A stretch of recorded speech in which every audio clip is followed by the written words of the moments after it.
మొత్తం చల్లుకున్నారు. అది సూపర్ ఉంటుందంట. మామూలుగా ఉండదు. నేను ఎప్పుడు స్కూల్లో చదివేటప్పుడు మా స్కూల్ గేటు ముందు ఇవన్నీ అమ్మేవాళ్ళు. చిన్నప్పుడు ఆ రోజుల్లో తిన్నాను. మళ్ళీ ఇప్పుడు తింటున్నాను. వాళ్ళు పడదనమాట. మజానే మజా అనమాట.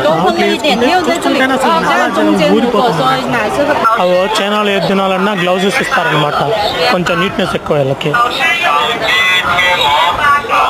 అన్నాము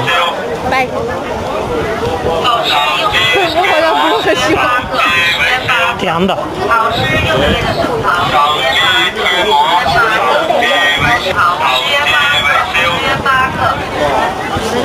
తీయగా ఉంది ఎక్కువ, కొంచెం పుల్లగా కారం ఉంది.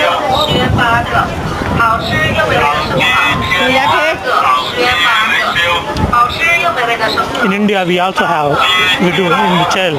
When I'm child we used to eat it.